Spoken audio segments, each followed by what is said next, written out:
Hi, everybody. My name is Lisa Winfield, and I'm a success mindset coach.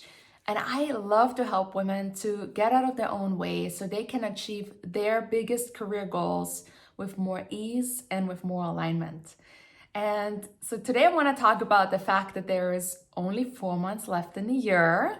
So I'm sure a lot of people are coming back from their vacations and thinking, how to kick off the rest of the year strong.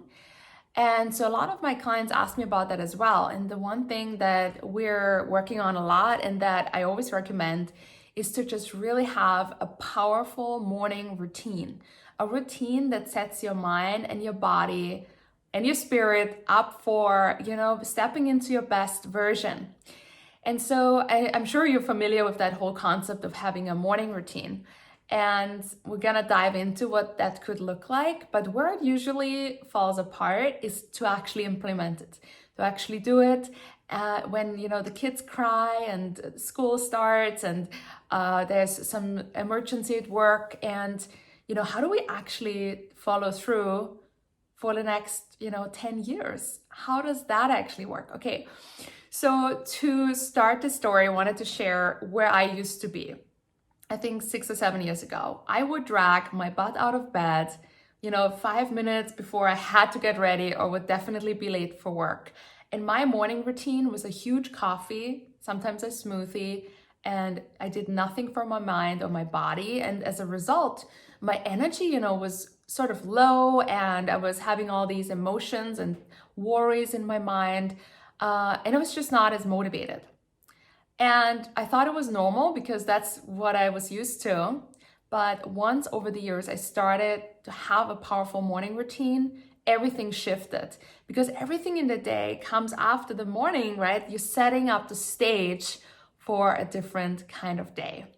So, and I even, was comparing myself with Elvis a little bit. I was like, okay, I'm taking in the morning, I'm having a huge coffee. In the evening, I'm taking melatonin. I mean, it's not the hardcore drugs like Elvis took, but I felt that there was something just not aligned. There was something wrong. So I definitely get it. And I want to share my 5 strategy, how I came from my old Elvis-like self to being that person that has now a 2 hour, at the moment it's 2 hours, but at least 1 hour morning routine that really makes me feel like I can take on anything and I'm set up for success. So here's what I did. So here's the 5 strategies, and I hope they're helpful. They help me a lot. That's actually what I'm doing, and that's also helping some of my clients depending on what their needs are. So number 1, I think the first strategy that is one of the most powerful ones is to know that it doesn't have to be from one day to the other, the 1 hour morning routine, right? So what I say is the 10-minute rule. So number 1 is the 10-minute rule. You start with 10 minutes of something. Maybe for you, the 10 minutes is 10 minutes of meditation, or 10 minutes of a fast power walk with some audiobook, or 10 minutes of yoga. But don't make yourself fail, set yourself up for failure by doing this whole thing. And you have this 5 steps. I have now probably 4 or 5 steps, but at the beginning I didn't. So start with just 10 minutes and then really focus on the habit to do it every single day, even on the weekend, ideally, and not on the amount or the perfect morning routine. Make it easy for yourself to follow through. So number 2 here, after the 10 minutes and you have that habit going, for me, the number 1 thing is that you're creating a morning routine that you love. It just makes sense. You're not gonna get up to something you hate because it's already hard enough to get up, right? So why am I getting up for some stupid gym workout that I actually don't like? And going to the gym can be a struggle for many people.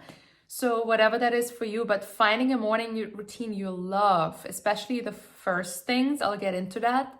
So what would bring you a lot of joy, right? Don't beat yourself up to the gym if you actually just enjoy walking in the park or in the woods or listening to something inspirational. So that's the first thing. Just come up with something that really sparks joy. And number 2 is the order. So if you do a couple things like, meditation, journaling, working out for the mind and the body, do the thing that you love the most first. So for me, that is Having a matcha in the morning, a beautiful, high quality matcha with a little honey, and getting up for that, oh, that's enough reason to actually go out of bed.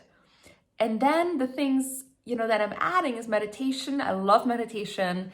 And then after I do my workout, which is usually outside, I go for a run. But doing, getting up, at 6 and immediately going for a run, that would be too much for me. I know I wouldn't do it. So make the easy things first, and then I move on to the things that have a little more resistance. And actually that was a huge game changer for me. So focus on that piece. That really helped me if I think about it. Then the number 3 piece that is really important is to have strong reasons, right? A big why you want to do this. So my whys are having energy and getting my mind straight. So in the morning, if I go through my affirmations, if I do my meditation, my mind is like success mindset. If I wouldn't do it, there would be some fears and, worries come up. And having those things in place, that's really important. So focus on that thing first, and really make sure that you write down a list and say, okay, energy, I want to get better with focusing and not worrying, and my emotions. Writing that down is important. And I recommend at the beginning, if you have a hard time to get into it, to just read it in the evening, have maybe a post-it and read through it and remember why you're doing this. Because if it doesn't really have a good reason, Netflix seems much more attractive, right? So having a reason. So I see it part of my job, as a coach. If I would be tired, if I would be all over with my mind, I couldn't do my job. So that's a pretty good reason. So just get that reason going for yourself. Then more tactical, sort of obvious, but some people, I think that's actually the key for a lot of people, to make snoozing impossible. Right? Because if you're snoozing, you're losing. So putting one piece that helps me is just to put my phone in another room, or your alarm. You can't snooze. First, maybe you have a little nice alarm, but then, so you put it in another room, and then you set the loudest, most annoying alarm. I used to have all these harps and Taylor Swift and all the nice soft things, and I slept like a baby with it.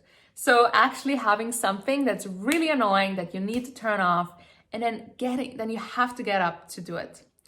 And another piece is perhaps you want to involve your partner to kick your butt, get yourself out of bed in the morning. So that was a big key for me as well. And you can try it out and see what works for you. And these are all just different strategies, and you can then try them out and see what really works for you. So annoying alarm, putting it into another room. And then the last piece that I think is really important is consistency. So if you get up at 6 o'clock every day, but then on the weekend you get up at 9, it's really hard to get back into it on Monday. Have you ever noticed that? Same with the evening. If you go to bed sometimes, at 11 or sometimes at 1 a.m., getting yourself out of bed at 6 a.m. or 6:30, whatever it is hard. Because the circadian rhythm, it's like the body is actually getting used to, if you have a certain time when you wake up and a time when you go to bed, then your circadian rhythm is getting into that flow, into that routine, and your body actually wants a routine. So whatever it is for you, I'm not saying you have to get up at 5, whatever works best, but set that time, right? Go to bed at 11, get up at 7, whatever it is, but make it always the same. On the weekend, maybe you make it 30 minutes later or 1 hour later, but not so much later. So keeping that consistency and doing your morning routine also on the weekends. Maybe it's a smaller version of it, but doing it every day, even if you have, a flight, you're going to the airport, but still do something small in the morning. So I hope these strategies are helpful, pick and choose whatever it is. But the bottom line is I'd love for you to not keep this with, not stay with the knowledge here. The key for changes in your life is implementation. And that's what I do as a coach, right? I help my client to actually go and implement that and hold them accountable. So now what can you just take after this video? Take one action step, write it down. Maybe it's just 10 minutes, put it in your calendar, set the alarm, take one action from here. Because if you don't, it's just like knowledge is not gonna really help you. And I love for you to make these changes because that has really changed my own life. So that being said, have fun with this, right? Like start easy, get going. And if you need any support, you can DM me, you can email me. I'm always here for you. My door is always open. And I'm at Lisa Windfield on all the social medias, mainly Instagram, Facebook, and YouTube. So follow me there if you want to get more of that content. And I'll see you again in 2 weeks. Next week, it's my wedding. So I'll see you in 2 weeks again, and have fun always on Wednesday, and have a beautiful rest of your day, and have fun with your morning routine tomorrow morning, and good luck. Bye-bye.